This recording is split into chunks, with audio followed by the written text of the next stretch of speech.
My husband looked me straight in the eyes and said, I finally found someone who loves me for me, not for what I have. I remember the exact sound of the dishwasher running behind me when Garrett said those words. It was a Tuesday evening in March, the kind of ordinary night where nothing looks different from the outside.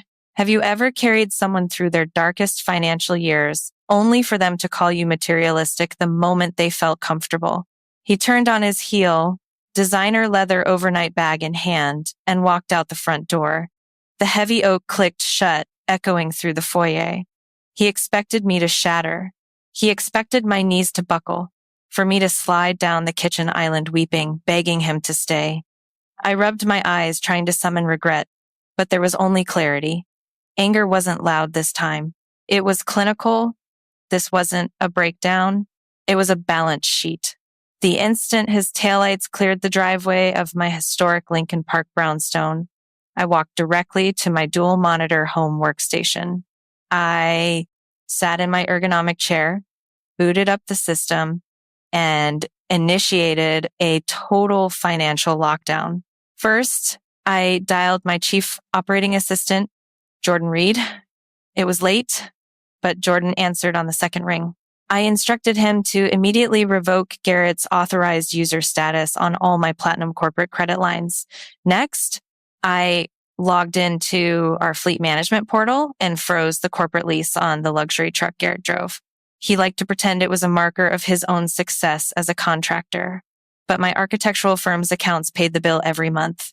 Finally, I booked an emergency locksmith for 7:00 the next morning. There was no hesitation, no tremor in my fingers as I typed. I opened the encrypted archival server and pulled the title deed to the brownstone. Sole ownership, purchased outright in cash 3 years before I ever met Garrett, backed by an ironclad prenuptial agreement protecting premarital equity. Then I opened the ledger of my marriage. I tallied the figures. $185,000 in bad debts, unpaid supplier invoices, and busted credit lines that I had cleared to salvage his failing boutique contracting firm. I had been the silent investor in his version of a career. Now I realized it had been a subscription, with me footing the bill. This is what happens in the caregiver to host pipeline. I had spent 8 years assuming that if I bailed him out, if I stabilized his chaotic finances and covered for his chronic underachievement, he would feel loved and supported. I believed my competence was a safety net. I was wrong.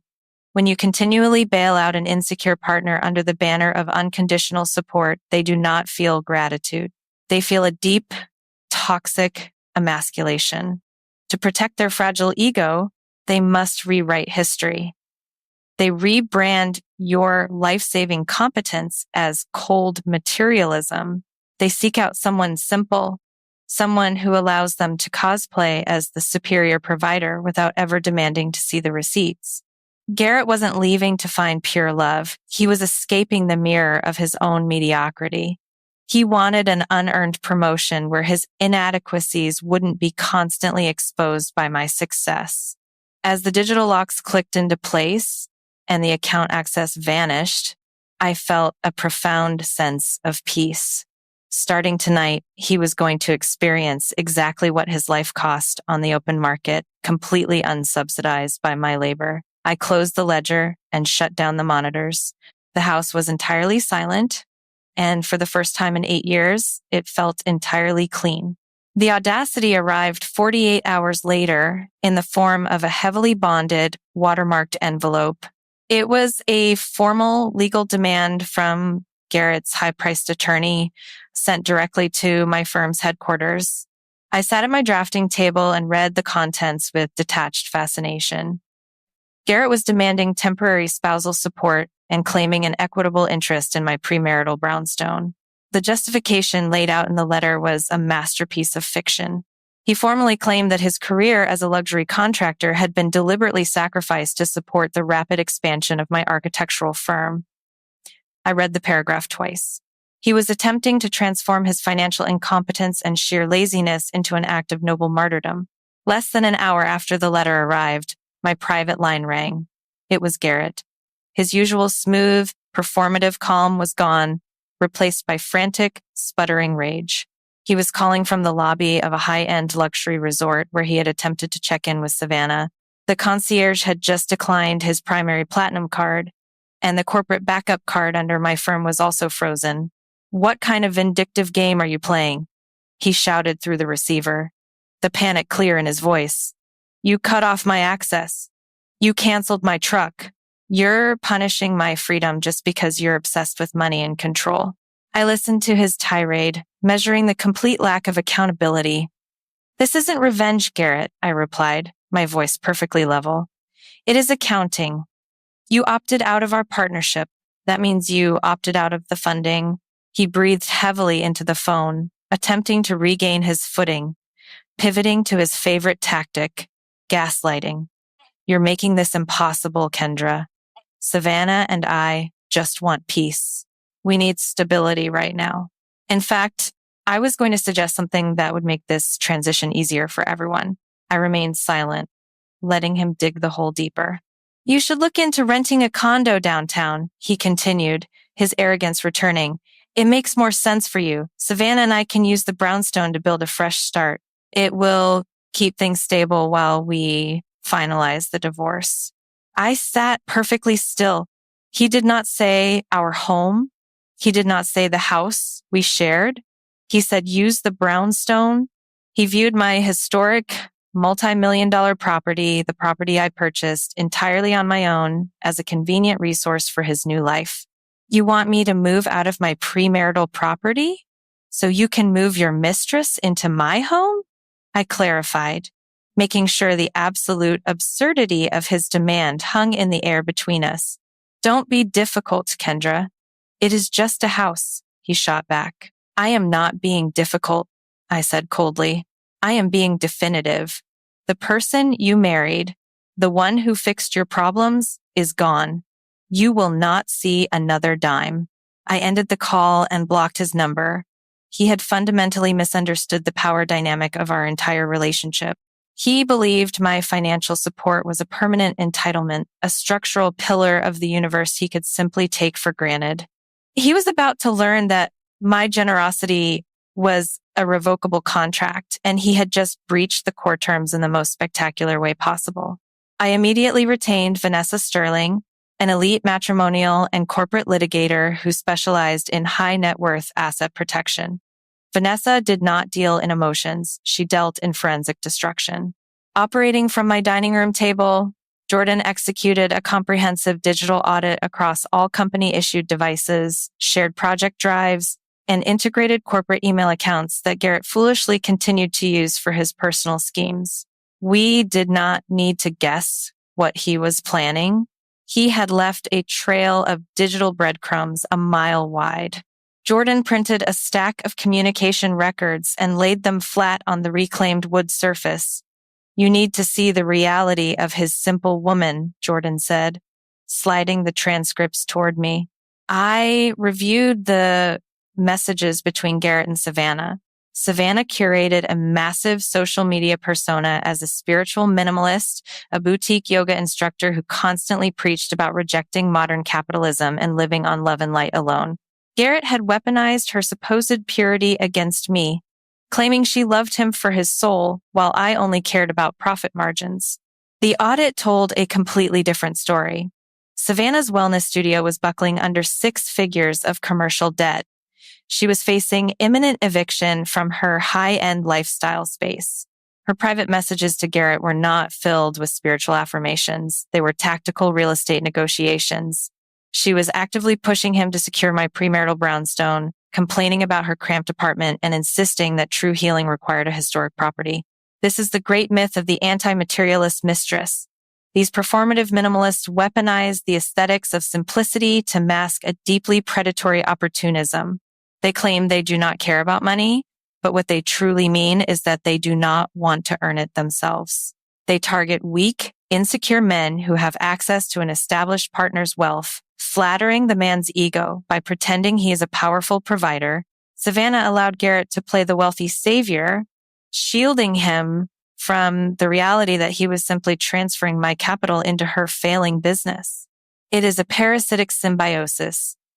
The inadequate husband gets to feel like a king, and the minimalist grifter gets a fully funded luxury lifestyle without ever breaking a sweat. Jordan tapped a specific document highlighted in yellow. Look at the dates on the studio annex plans, he instructed. I examined the architectural blueprints for the studio annex attached to the back of the brownstone.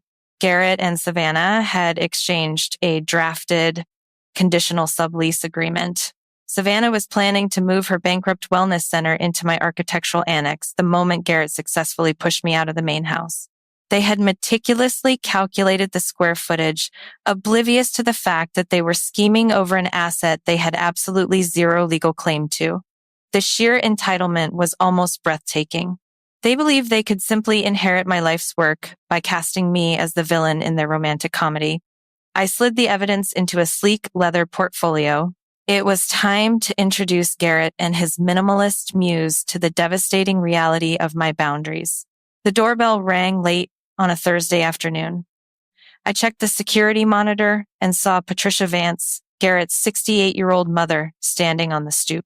She looked frail, clutching her handbag tightly, her eyes red and swollen. I opened the door and let her into the foyer. I expected her to plead on Garrett's behalf, to hurl accusations, or to beg me to preserve the family unit. Instead, Patricia collapsed into the nearest armchair and began to weep silently. He told me, "You abandoned him," Patricia managed to say, her voice shaking with quiet devastation. He said, "You threw him out, canceled all his accounts out of spite, and completely cut off the funding for my neurological clinic. He said you didn't care what happened to my health." I stood perfectly still. The sheer depravity of Garrett's lies was staggering. He was using his own mother's medical terror as a shield for his infidelity. "Patricia," I said, my tone softening but remaining firm, "I did not cancel your clinic funding. I would never do that." I walked to my office and retrieved the verified banking statements. I placed them gently in her lap. When Garrett left, I immediately began transferring your medical reserves into an ironclad trust. But before the legal lock settled, Garrett exploited his remaining co-signatory access. He walked into the clinic and told administration that the family was reallocating medical accounts. He put a stack of urgent transfer forms in front of you and had you sign away your own healthcare security. Patricia stared at the highlighted ledger, her hands trembling as she traced the numbers. The final piece of the puzzle locked into place. I signaled for Jordan, who immediately pulled the forensic timeline. We cross-referenced Patricia's clinic accounts with the diverted funds Jordan had uncovered. The math was flawless, and the reality was sickening. Garrett had fraudulently manipulated the primary withdrawal authorizations and deceived his mother into signing away her own medical security. He had embezzled $65,000 intended for her specialized neurological care. He didn't use it for legal fees. He didn't use it for living expenses. Jordan laid the smoking gun directly on top of the clinic records. It was a canceled check endorsed by Garrett, routed straight into the commercial leasing office of Savannah's boutique yoga studio. He had stolen from his elderly mother's healthcare fund to settle his mistress's overdue commercial rent. Patricia covered her mouth, a stifled sob tearing through her chest. "My son," she cried quietly. "My son lied to me. He stole from me for her." She did not defend him. She did not make excuses. She simply shattered under the weight of his criminal entitlement. This was no longer a messy divorce. It was deliberate, calculated financial fraud. Garrett had crossed the line from a parasitic husband to a criminal liability. I placed my hand gently on Patricia's shoulder, my mind running through the exact legal sequence required to dismantle him. The time for silent containment was over. The reckoning had officially arrived. 2 weeks later, as Vanessa and Jordan finalized the forensic paper trail, Garrett possessed the sheer audacity to send me an invitation to an intimate clearing the air dinner at the Bellevue, an exclusive private dining club in downtown Chicago. It was a calculated performance. He invited Savannah, his extended family, and several former business associates. He intended to control the narrative, to cast himself as the victimized husband seeking an amicable transition while officially debuting his new, supposedly pure relationship. I RSVP'd, yes. I arrived exactly on time, wearing a tailored charcoal suit, projecting absolute impenetrable calm. I took my seat at the far end of the long mahogany table. The room hummed with awkward tension. Savannah sat close to Garrett, wearing a plain linen dress to project her curated minimalist humility. Midway through the first course, Garrett stood up and tapped his crystal water glass. The room fell silent. I know this transition has been challenging for everyone, Garrett announced, his voice dripping with rehearsed sincerity. But sometimes, you have to break down the old to build something authentic. Savannah has shown me that love doesn't require luxury. She loves me for my heart, without any care for wealth or status. I think we all needed a reminder of what truly matters. He raised his glass, basking in his own manufactured nobility. I did not raise my glass. I set my silverware down with a sharp, deliberate click. Garrett is absolutely right, I said, my voice cutting through the heavy silence of the private room. Authenticity is vital. So let us be perfectly authentic. I opened the sleek leather portfolio I had brought with me and withdrew the first stack of notarized documents. I slid them down the polished wood table. Since Savannah cares so little for wealth, it is fascinating that her primary concern over the last month has been securing commercial real estate. Garrett's arrogant smile vanished instantly. Kendra, stop. This is a private dinner. We are conducting business, Garrett, I replied coldly. I distributed copies of the sole title deed to the brownstone, highlighted to show my exclusive ownership. This is the property you falsely promised her. Next, I slid the printed transcripts of Savannah's tactical text messages directly in front of his stunned business associates. These are the messages detailing Savannah's plan to occupy my architectural annex because her yoga studio is bankrupt. The table erupted in low gasps. Savannah's face flushed a deep, panicked crimson, but the killing blow remained. I withdrew the fraudulent withdrawal slips and the canceled checks from the neurological clinic.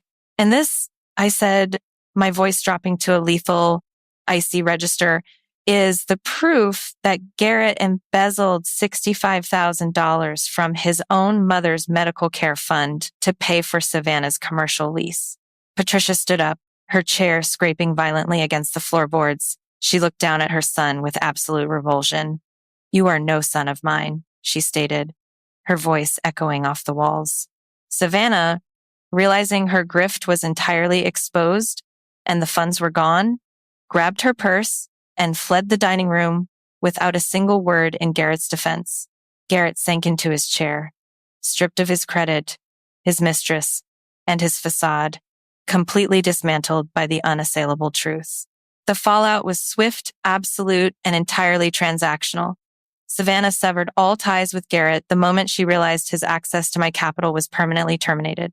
Stripped of my financial umbrella, his boutique contracting firm folded under the weight of impending fraud investigations and outstanding commercial debts. When I crossed paths with him months later outside a downtown grocer, the performative arrogance was entirely gone. He looked hollow, diminished by the crushing weight of reality. He tried to offer a stuttering, half-formed apology, but I simply walked past him, my expression unreadable. My peace was no longer contingent on his understanding or his validation. I returned to my brownstone and walked into my home office. For 8 years, the walls had been a safe, neutral beige, a color Garrett had insisted upon because he found bold choices intimidating. I hired a crew to repaint the entire room an unapologetic, striking architectural navy blue. I purged the house of his presence, not in a fit of rage, but with the methodical precision of clearing a compromised blueprint. I formally established Patricia's medical care in an ironclad, irrevocable trust, ensuring she was completely protected and Garrett was legally barred from ever accessing a single cent. I've come to realize that the most profound form of self-respect is a surgical boundary. For years, I believed that holding a marriage together meant absorbing the deficits of my partner. I believed my endless capacity to solve problems was an expression of love. But when you subsidize the life of an entitled, parasitic partner, you do not build a partnership. You build a hostage situation where your success is endlessly penalized to comfort their insecurity. This is the ultimate dignity of reality restoration. When you finally freeze the accounts, change the locks, and cut the unmanaged subsidies, people will call you cold. They will accuse you of being cruel or vindictive. But withdrawing your unearned privilege is not an act of revenge. It is simply restoring reality to an entitled mind. It is allowing them to meet the true market cost of their own existence without the cushion of your relentless labor. Forgiveness isn't always for the other person. Sometimes it's the only way to set yourself free. But true forgiveness does not require you to reinstate a canceled subscription or tolerate persistent disrespect. I did not destroy Garrett. I simply stopped paying for the illusion of his superiority, and without my funding, his entire identity collapsed under its own hollow weight. I found my peace the moment I stopped trying to prove my worth to a man who relied on my bank account to survive. I am no longer a silent investor in someone else's fragile ego. I am the sole proprietor of my own magnificent life. The blueprint of my future is finally mine to draw, and the foundation has never been stronger. If this story reminded you that you should never make yourself smaller so an ungrateful partner can feel tall, leave your thoughts below. Hit that subscribe button for more stories and share this with someone who needs to remember their own power.